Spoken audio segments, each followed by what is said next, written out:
Levante Popular da Juventude São Paulo apresenta Café com Diversidade, colorindo a conjuntura brasileira. Parte 2.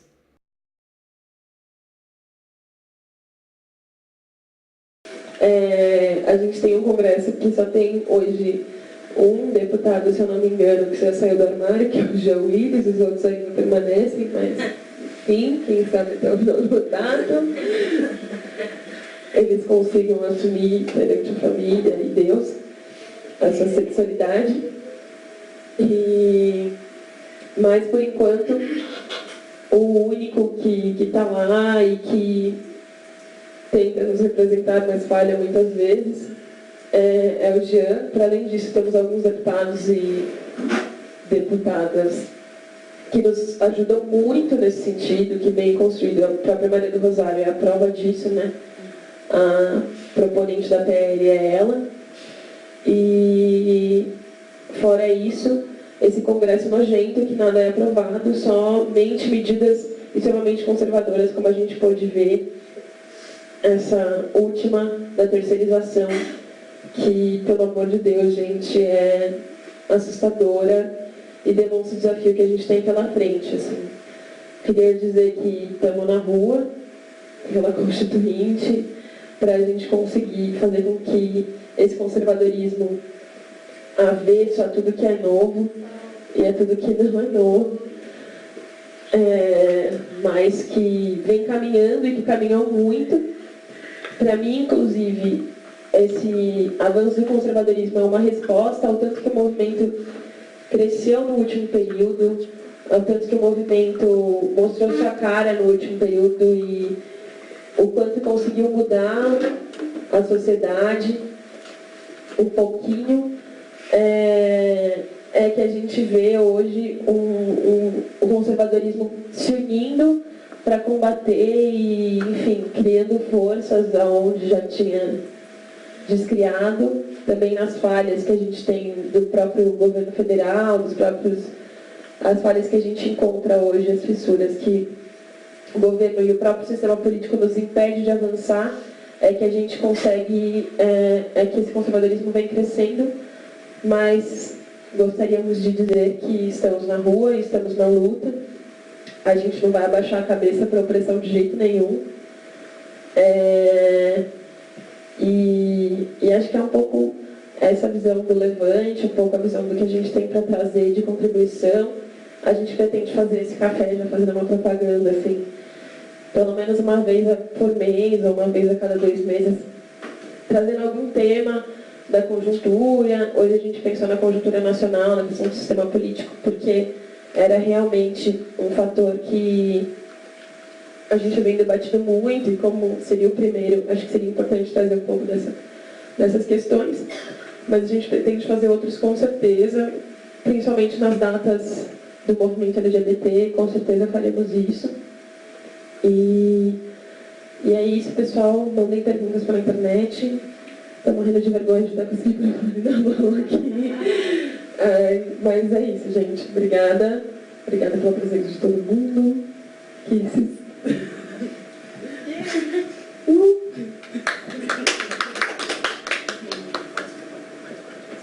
Para a gente fechar aqui, algumas outras informações aí que está fazendo com um pouco do que você falou, mas eu acho que fundamentalmente aqui é a gente pensar numa perspectiva de como que a gente enfrenta esse avanço do conservadorismo, porque senão isso congela a gente, né? Isso paralisa. Não, o avanço, o olhar aqui é para como vamos avançar.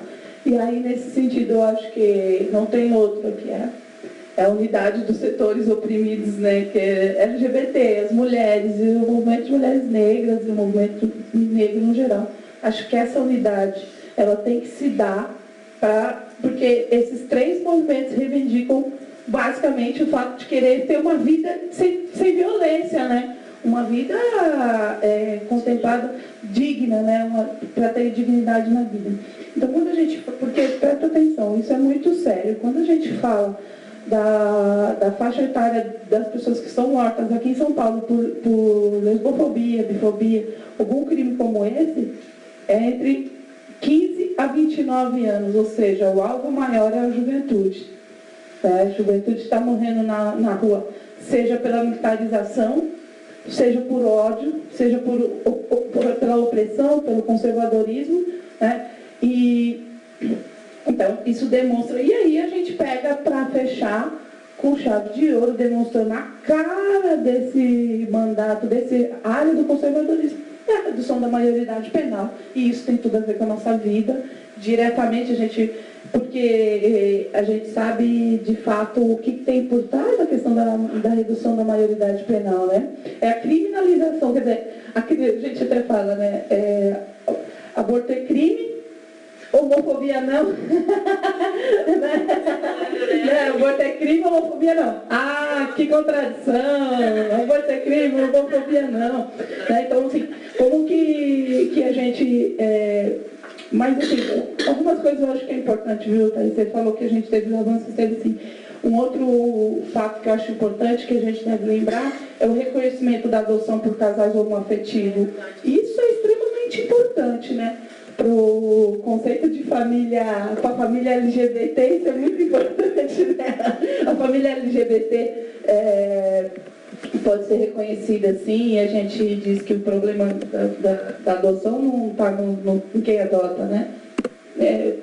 Quem adota tem amor para dar, carinho, então isso vai ser independente de qualquer outra coisa. Então, acho que a gente tem que concentrar forças e juntar forças nesse sentido de que vamos se somar e ir para as ruas por conta disso. E a unidade é desses setores mesmo que estão sofrendo diretamente ataques, eu diria. Porque quando esse setor, a gente viu a expressão da votação, da redução da maioridade penal, aquilo é gritante, galera. Aquilo isso serve para a gente ver e perceber que dali não sai nada. E aí também tem uma coisa, né? Quanto mais o movimento avança, mais pedrada vem, mais a gente escancara as trincheiras, quando as contradições vão sendo colocadas, né? Então, de qualquer forma, isso está sendo debatido nas ruas, né? Então, por exemplo, você estava falando agora, mostram os crimes, mostram isso, mostram aquilo, mas nunca mostram, por exemplo, os LGBTs que morreram nas ruas, as famílias dos LGBTs, né? Porque essas pessoas que morrem, elas têm famílias, né? Choram por eles, são filhos, são filhas, e sofrem famílias. A família perde um filho, mas perde também várias outras coisas. Então, nesse sentido, a gente tem que pensar, né? Qual é a melhor perspectiva? E a perspectiva é essa, é unidade e rua. Acho que esses dois conjuntos, eles demonstram bastante. E aí eu volto a dizer, né? As ações que fogem também disso. Então, por exemplo, a gente tem que falar, por exemplo, do papel que o Levante tem feito em colocar a Rede Globo sendo ridicularizada e demonstrando quanto a ditadura militar teve uma amiguinha que foi a Rede Globo, né? A ditadura militar, a Rede Globo foi fundamental para a ditadura militar, né? Um braço extremamente importante. E aí também percebeu quanto essa mídia, né? Então falam dos beijos. E aí também, galera, é o seguinte, vamos fazer visibilidade lésbica. Não tem nada de beijo gay, não, mano. É beijo de lésbica, hein? Beijo de lésbica, né, mano? Até na hora que tem um beijo de lésbica, o povo vai lá e fala, beijo gay. Não, não dá, galera. Vamos falar que é o beijo lésbico aí, que tá tudo certo. E aí a sociedade debate isso como se fosse o fim do cúmulo absurdo. Mas quando tem um homem batendo na mulher na televisão, a família inteira está reunida na frente do sofá, né? Quando tem aquelas piadas com estupro, a família inteira está reunida no sofá dando risada, né? Quando se trata de violência, ou mesmo nós, LGBT, somos os mais ridicularizados em programas de humor. Cara, e aquilo todo mundo acha legal, as famílias acham legal, né? Se reúnem em torno disso. Mas quando se trata para falar, por exemplo, ninguém vai falando das mortes que acontecem e de tão grave que é e de tão violenta que são essas mortes, né? Então, a gente tem, cada um dos relatos que tem sobre a agressão sofrida são sempre muito duras, muito pesadas, né? Por exemplo, a maioria dos crimes são realizados com pau e pedra e faca. Os crimes com bala são os menores, né? Então quer dizer que não se trata de qualquer crime, né? É um crime de ódio, que as pessoas acham que isso influencia na vida do outro, né? Que você incomoda a vida do outro, né?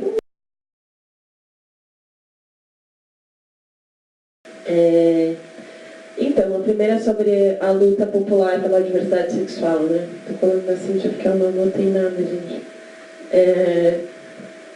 É o seguinte, né? Eu estava lendo hoje um texto justamente sobre isso. Acho que não seria uma luta de classe média, né? Pelo contrário. Mas lutas que não atingem necessariamente o capitalismo diretamente, né? Acho que a gente respondeu um pouquinho na nossa fala, mas para deixar mais claro, esse microfone está dando um pouco de probleminha, mas enfim, sigamos. Acho que o movimento LGBT ele começa e surge, e é mesmo muitas vezes sem saber, né, com uma teoria um pouco pós-moderna, em 80 e tal, mas vem diretamente ligada à questão do patriarcado, que é estruturante do nosso sistema capitalista hoje, né? Então, quando a gente fala do movimento LGBT, a gente está falando que a gente está lutando contra o patriarcado, pelo menos para nós. A gente tem bastante clareza nisso, né? Que é fugir dessa regra que coloca o homem, o falo cêntrico, como o grande provedor da família, para ser bem rápida, né, pessoal? Bem sintética, da família social, né? E aí coloca para nós uma porção de questões, né? O fato de falar da existência lésbica e bissexual, que é o que a gente tem aqui, pensar fugir de um sistema onde a mulher não serve como objeto do homem, ela não serve como um objeto em que ele pode utilizar, ou que ele pode mandar, ou Dá uma mexidinha no cabo embaixo. prover, né? Que Ou não. ou não. Aí sim, na verdade. Lésbica com esse negócio meio fálico sempre é complicado, né? Exato. Tem jeito. Sempre é uma dificuldade, assim, né? Não atrai, né? Nem estar, né? Não tá muito Tá rolando, tá tranquilo. rolando. É equilíbrio, né? Mas, pessoal, é uma dificuldade da sociedade de aceitar isso, né? E aí a gente vê, por isso justamente, que a gente vê um sistema que nos coloca invisíveis atrás de cabines de telemarketing, ou nos coloca na rua, falando das transexuais e das travestis, nos nega a escola, nos nega o próprio amor familiar primário, inclusive, né? Da nossa educação, que, enfim, né, pedagogicamente falando, é central para a nossa formação, enfim, estrutural, psicológica, etc. e tal, nos é negada desde o começo, porque a gente infringe justamente o sistema patriarcal que está ali na coluna vertebral do patriarcado, né? Então, quando a gente pensa também na divisão sexual do trabalho, onde nos é reservado papéis secundários, a gente está diretamente fazendo uma luta popular. E acho que isso é para nós muito claro e muito tranquilo de se falar e de se fazer essa luta cotidianamente. Acho que não à toa, para ser bem concreta, é transversal a toda a sociedade, né? Não é inerente ao casal lésbico do Morumbi ou dos Jardins, ou lá da Quebrada do Jardim São Luís. Somos todas oprimidas, ou, enfim, do casal gay mesmo, mas é uma luta que vai diretamente na contramão do capitalismo, e é isso que a Cíntia falou, não saímos da rua, né?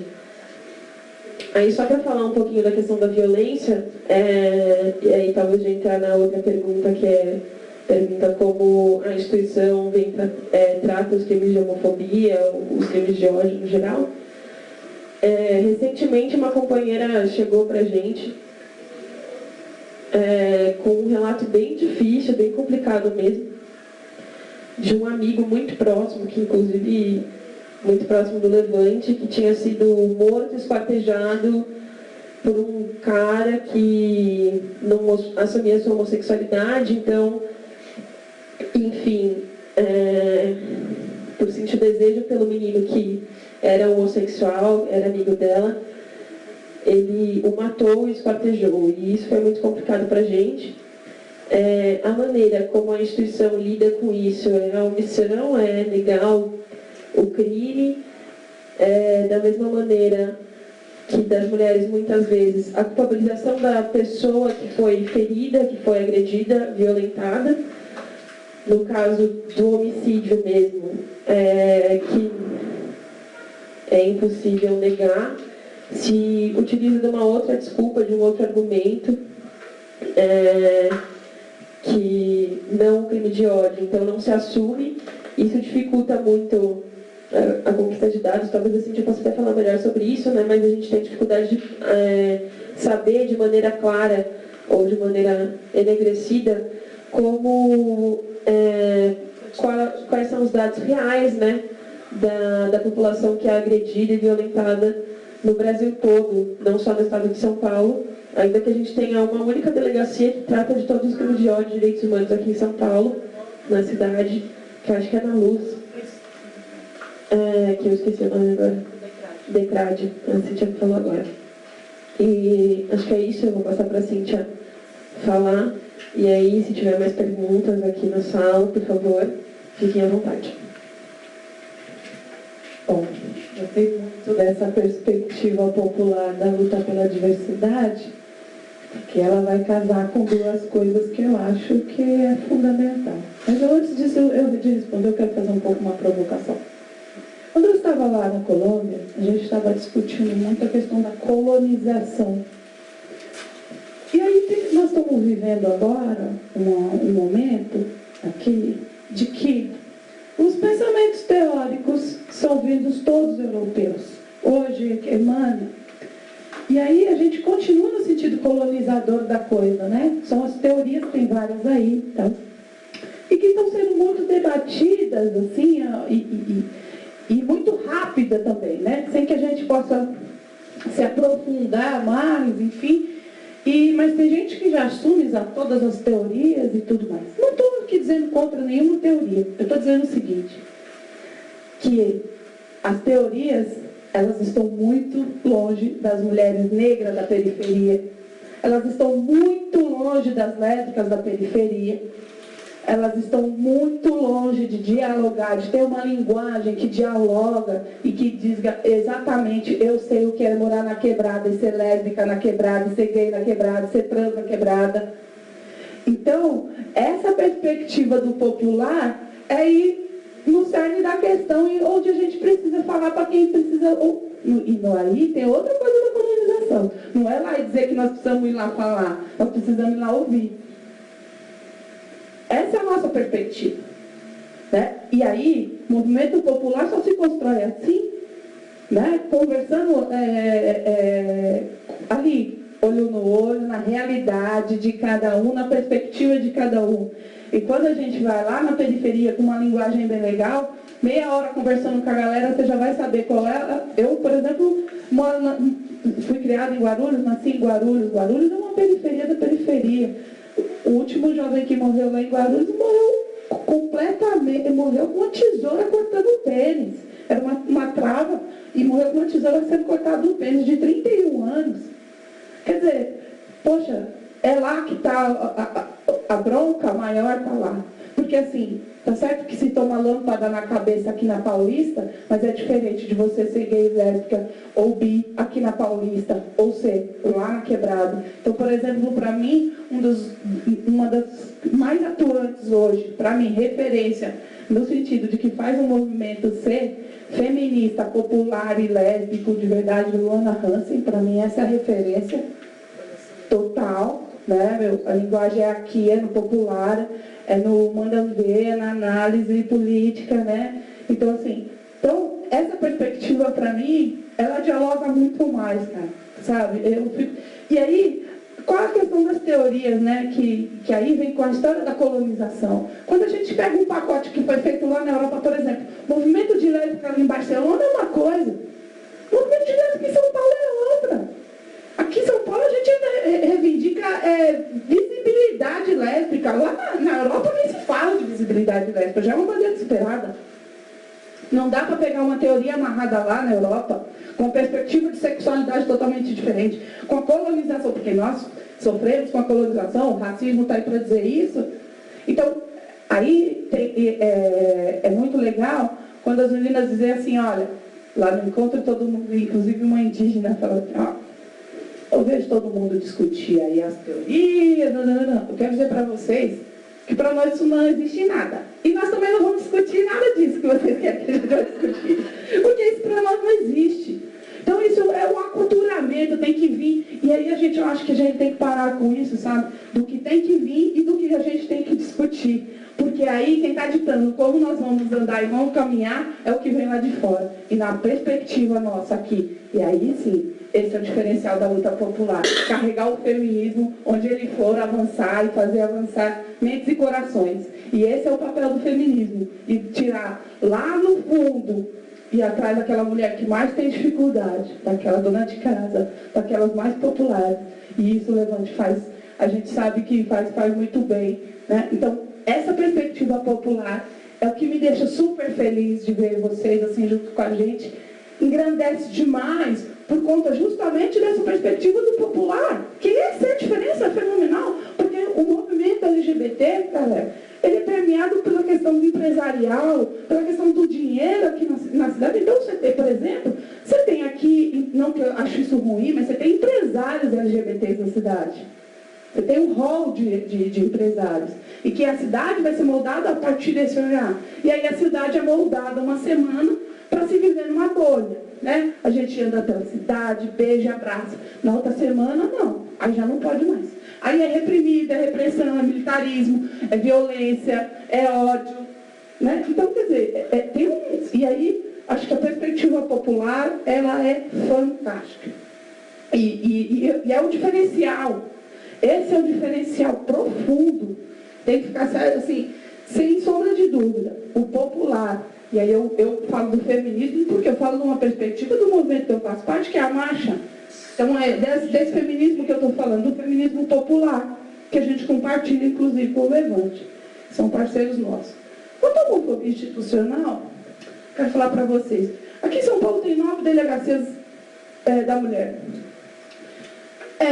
A Lei Maria da Penha, ela pode atender as trans e as travas. Tá? E aí eu fiz uma pesquisa aqui em São Paulo, fui visitar 5 delegacias de mulheres aqui em São Paulo. E quando eu perguntava para a delegada assim, sim, e quando tem uma trans aqui, uma trava? Aí eu vou responder como ela me respondeu. Olha, eu sempre falo para eles que o lugar deles não é aqui. Aí eu tenho que explicar para eles que o lugar deles é lá embaixo, na outra delegacia. Porque toda delegacia da mulher aqui em São Paulo é casada com uma delegacia comum. E aí a delegada faz todo um debate em cima da cabeça da pessoa e dizer para ela, convencendo a pessoa de que ali não é o lugar dela fazer a denúncia. Mesmo que ela tenha sofrido violência do companheiro. Ou da companheira, porque nós lésbicas também, se eu não me engano, tem até 2 presas com relação à Lei Maria da Penha, por insistirem, essas 2 estão por terem, como se diz, quebrado lá a lei do distanciamento, né, de 100 metros, e quebraram essa lei, e estão presas porque representam... Bom, e aí, por exemplo, você pega a Lei Maria da Penha, que é uma lei super bacana para nós mulheres, e aí tem um parecer da Maria Berenice Dias, que é fantástico sobre a lei, que ela vai dizer, toda aquela que se sente como gênero de mulher, pode ser atendida na Lei Maria da Penha, fechado. Então, se eu tenho minha relação com a minha companheira e surgir atos de violência dentro dessa, eu posso ter. Agora, qual é o problema? O problema está na lei? Não, está nos gestores. E aí o problema de gestores é a formação do Estado também. Então, por exemplo, na delegacia que eu fui na delegacia das mulheres, o cara foi atendida por um homem dizendo para mim que ali não era o meu lugar de ser atendida enquanto uma mulher lésbica que tinha apanhado, sofrido lesbofobia na rua. Então, há um problema estrutural. Então, por exemplo, na saúde, que é um outro espaço também, por exemplo, não sabem atender as mulheres lésbicas no ginecologista. Quando você diz que você tem uma relação lésbica ou bi, você congela o médico, né? Porque o médico é formado para pensar numa perspectiva de heteronormativa, né? Então, você mal abriu a boca, ele já te deu 2 anticoncepcionais, aí você fala, não, sou lésbica. Aí pronto, aí caiu, né? Aí, por exemplo, então a gente ouve muitas... então, mas como que você me indica de perspectiva, no caso de uma relação sexual segura? Não tem o que falar. O médico não sabe nem o que falar. Tipo isso.